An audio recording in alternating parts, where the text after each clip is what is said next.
तो एक important question देखते हैं। AC voltage apply to the series L C are.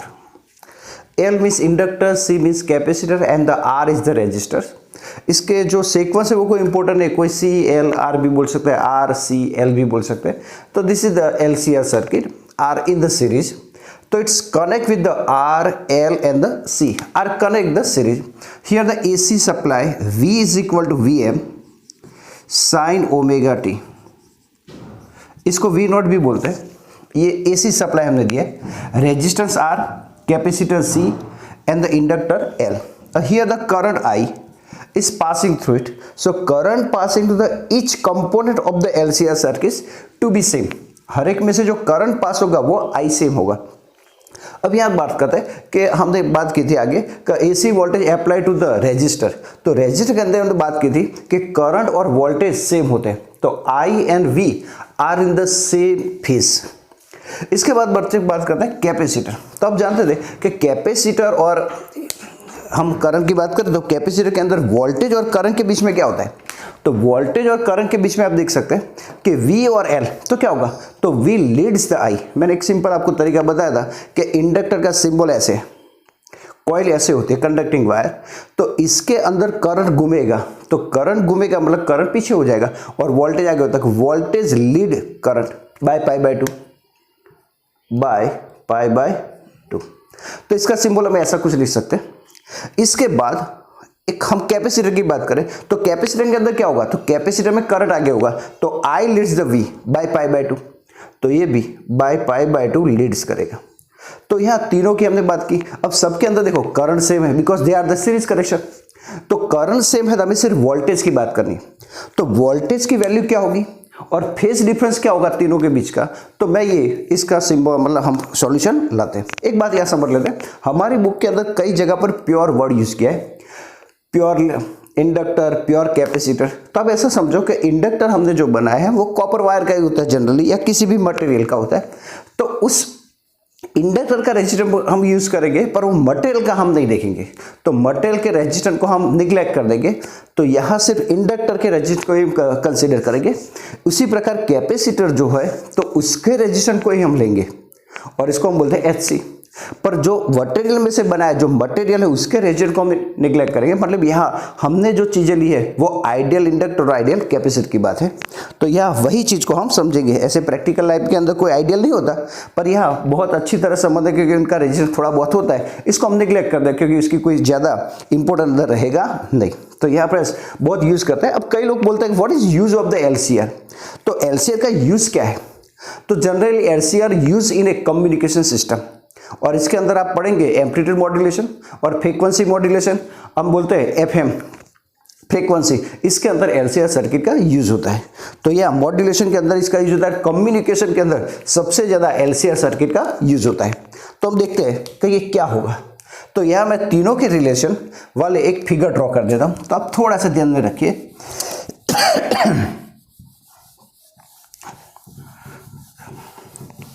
Students, ये वीडियो जो हम बना रहे हैं वो सुबह का टाइम है, ऐसे दिन पर तो ज़्यादा टाइम मिलता नहीं बच्चों, पर अर्ली मॉर्निंग में थोड़ा टाइम निकाला है और ये वीडियो बनाते हैं। तो यहाँ वही मैं वीडियो मतलब इसके अंदर ड्रॉ करता हूँ, तो ये सर्किट ड्रॉ कर देता हूँ। तो आप ऐसा समझो कि यहाँ पर ये ऐसे बुक वाले ने हमें NCERT की बुक के अंदर थोड़ी सी सर्किट को टेढ़ी करके बताई, पर आप इस सर्किट को ऐसे ही समझो। अब यहाँ ये जो है तो वो हमारा होगा R, और यहाँ VR बोल सकते हैं, और यहाँ जो हमारा है वो VL है और ये VC है। अब ऐसा में हम करते हैं कि सबके अंदर करंट तो सेम है, देखो इसके अंदर भी करंट, इसमें करंट सबके सेम है, हमें वोल्टेज की बात करनी है। तो ये होगा क्या, तो अगर मान लो ये AC है, इतना हिस्सा मैं इसमें से माइनस कर दूँ, तो सपोज ये हिस्सा है, आप ऐसा करो कि इतना हिस्सा है बच्चों, इतना हिस्सा मैं इसमें से माइनस कर देता हूँ, तो यहाँ कहीं आएगा। तो इतने हिस्से को आप क्या कहेंगे, तो इतने हिस्से को मैं बोलूँगा VL माइनस VC। इतना हिस्सा मैंने यहाँ से माइनस कर दिया। ऐसा नहीं, आप नीचे भी ले सकते हैं, अगर VC की वैल्यू ज़्यादा हो तो आप नीचे ले सकते हैं। तो मैंने इतना ये लिया और यहाँ से मैं एक पैराग्राम बना देता हूँ, और ये पैराग्राम जो होगा वो क्या बताएगा, तो आप इसके डायगोनल को ज्वाइन कर दीजिए। तो ये हमारा V होगा। अब ये VL माइनस वी सी है तो ये भी होगा VL माइनस वी सी, और ये हमारा क्या होगा तो VR होगा। तो यहाँ ये R की वैल्यू थी वोल्टेज और ये VL, तो यहाँ इतनी वैल्यू हमारा हो गए। तो हमें ये V फाइंड करना है। यहाँ एक एंगल बनेगा, इस एंगल को मैं बोल देता हूँ फाई। अब हमें फाइंड करना है, कैसे फाइंड करेंगे? तो अभी हमने एक सर्किट ड्रॉ की थी, उसके अंदर तीन चीज़ें थी कि potential difference between the inductor कितना होगा, पोटेंशियल डिफरेंस इनटू कैपेसिटर कितना होगा। तो ऐसे सिंपल हम एक सर्किट ड्रॉ करें तो अभी मैंने की थी कि यहाँ पर रेजिस्टर R में ले लेता हूँ, यहाँ कैपेसिटर C ले लेता हूँ और यहाँ इंडक्टर। आप कहीं भी इसको लगा सकते हैं, ऐसा जरूर नहीं है। अब यहाँ ये R C और ये L है। अब ये V हमारा वोल्टेज है, तो हम बोलेंगे potential difference across the resistance कितना होगा। तो उसका रेजिस्टेंस फाइंड करना है, इसका रेजिस्टेंस फाइंड करना है, इसका और सबका हमें फाइंड करना है। तो इसमें से टोटल करंट कितना होगा और वोल्टेज ड्रॉप कितना होगा। तो हर एक का वोल्टेज ड्रॉप हम ढूंढ लेते हैं। तो पहले हम ये बात करते थे कि पहले इसके अंदर वैल्यू क्या लाएंगे। तो यहां हम लिख सकते हैं a potential difference between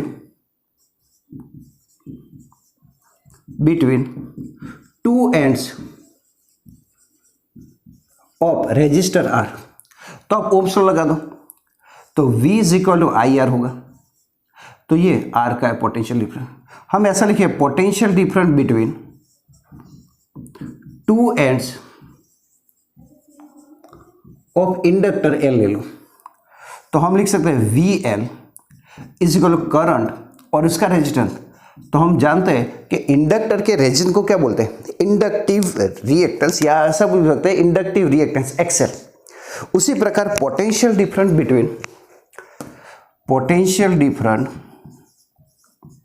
between two ends of capacitor. तो आप लिख सकते हैं VC, तो आप लिखेंगे IXC। एक्चुअली जो कैप इंडक्टर का जो रेजिस्टेंस होता है उसको एक्सएल बोलते हैं। तो ओम्स लॉ ही है, रेजिस्टर इनटू करंट। ये इंडक्ट कैपेसिटर का जो रेजिस्टेंस है उसको एक्सी बोलते हैं, और इनटू आई मतलब करंट इनटू रेजिस्टेंस, तो इसको बोलते हैं वी। मतलब ये ओम्स लॉ ही है। अब यहाँ से हमें फाइंड करिए कि करंट की वैल्यू कर दी और ये फेज कितना होगा। तो यहाँ आप जानते हैं ये रिजल्टेंट मैंने लिया इसका लॉ ऑफ पैरेललोग्राम, तो ये V होगा। अब ये जानते हैं कि ये 90 एंगल होगा। तो यहां से आप इसका रिजल्टेंट फाइंड करना हो तो आप पाइथागोरस भी लगा सकते हैं, इसी को हम फेजर बोलते हैं। तो मैं पाइथागोरस लगाऊं तो फ्रॉम फिगर, तो फिगर के अंदर आप देखेंगे तो V स्क्वायर होगा इज इक्वल टू, आप लिख सकते हैं ये VL माइनस VC का स्क्वायर प्लस VR का स्क्वायर। अब यहां इसकी वैल्यू मैं पुट कर देता हूं, तो इसकी वैल्यू क्या होगी तो V स्क्वायर। अब यहां आप जानते हैं VL की वैल्यू, तो IXL minus IXC square plus I और R इसका स्क्वायर होगा, ठीक है।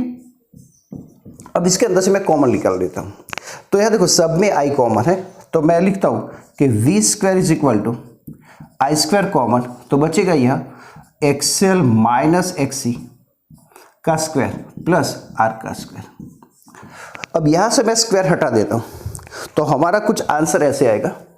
तो मैं यहां से स्क्वायर हटा देता हूं, तो V is equal to I under root, हम ऐसा लिखेंगे XL माइनस XC का स्क्वायर इंटू R स्क्वायर। तो ये हमारा वैल्यू आई, तो ये वोल्टेज बता रहा है। अब यहां हम ऐसा लिख सकते हैं कि ये जो वैल्यू आई, तो आप ऐसा लिख सकते हैं I is equal to V upon under root R square. यह मैं लिख देता हूं XL minus XC square plus R square. अब स्टूडेंट्स मैं एक बार देख लेता हूँ ये कैमरे में आ रहा है कि नहीं आ रहा, पीछे की वैल्यू देखना पड़ता है बच्चों, ये कैमरे में सेट होने के बाद ओके दिखाई देता है। अब फ्रेंड्स यही वैल्यू को मैं देखता हूँ, तो ये जो आया XL minus XC whole square upon R square, तो इसको हम लिखते हैं Z। तो यहाँ मैं लिख देता हूँ का I इज इक्वल टू क्या होगा तो V अपॉन Z। अब Z को क्या बोलते हैं, तो Z मतलब मैं बोलूँगा इम्पीडेंस, इम्पीडेंस। इम्पीडेंस मतलब total resistance of the AC circuit, इसको जेड से बता दें। और जेड की वैल्यू क्या है, XL minus XC whole square plus R square, तो इसी को हम जेड बोलते हैं। अब देखो ये ओम्स लॉ ही हुआ, I is equal to V अपन जेड। तो ये जेड जो है हमारा वो क्या है, इम्पीडेंस है। तो टोटल एलसीआर सर्किट के अंदर जो टोटल सर्किट है उसका टोटल रेजिस्टेंस कितना हुआ, तो जेड है। और जेड मतलब under root L XL minus XC square plus R square. अब इससे हम कई प्रॉब्लम सॉल्व कर सकते हैं। सिंपल प्रॉब्लम एक बता देता हूं आपको मैं, कि अगर ऐसा हो कि कोई सर्किट के अंदर एल और आर है तो एक्सी की जगह आप 0 लिख दीजिए, तो इसको बोलते हैं एल आर सर्किट। अगर कोई सर्किट के अंदर सी और आर है तो एल नहीं होगा तो एल की जगह 0 लिख दीजिए, तो एक्स सी और आर, तो इसको बोलते हैं आरसी सर्किट। अगर किसी के सर्किट के अंदर ये अलग अलग आर ना हो तो क्या बोलेंगे, तो एक्सएल और एक्सी सर्किट मतलब एलसी सर्किट। तो यहां कोई भी 3 कंपोनेंट या दिए, पर कोई बार ऐसा होता है 2 कंपोनेंट दिए, तो एग्जाम के अंदर आप ये फॉर्मूला लिख सकते हो और इसी फॉर्मूले की मदद से हम ये वैल्यू को आसानी से ला सकते हैं। तो ये फ्रेंड्स वही चीज को मैं थोड़ी समझा रहा था। तो ये इम्पीडेंस आया। अब इसका फेज डिफरेंस फाइंड करना, तो कैसे करूं, तो मैं फेज डिफरेंस उसका फाइंड करने की कोशिश करता हूं। तो वो क्या होगा, तो यहां हम फिगर पर से ही देखते हैं। ये मिटाने के लिए मैं थोड़ा यहां हम इसके फेज डिफरेंस की अब बात करेंगे। तो फेज डिफरेंस कितना होगा, तो उसी वैल्यू को हम बेहतर समझने की कोशिश करते हैं। ओके फ्रेंड्स, तो यह फेज कितना होगा, तो मैं लिखता हूं फेज। तो फेज लिखना हो तो हमें ये एंगल लेना पड़ेगा और ये एंगल में लेता हूं tan फाइ। तो tan फाइ आप जानते हैं opposite side upon adjacent side. So tan phi opposite side को हम बोलते हैं, तो ये रही VL माइनस VC अपॉन में क्या आएगी VR। अब अभी हम पढ़े थे tan phi is equal to क्या होगा VL की, तो IXL minus IXC upon IR। अब ये सब में से I कट कर दो, so tan phi is equal to XL minus XC upon RI। तो यहाँ कई लोग इसको ऐसे भी लिख सकते हैं tan inverse XL minus XC upon R। तो this is the formula, phase difference हमारा ये आया है।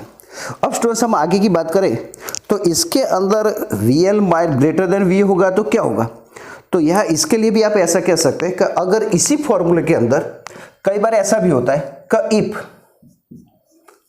VL ग्रेटर देन VC होगा तो क्या होगा, तो ये सर्किट यही का ये एंगल आएगा। अगर tan phi is equal to मतलब फाइ tan इनवर्स तो XL minus XC upon R, तो हम बोलेंगे और V लीड्स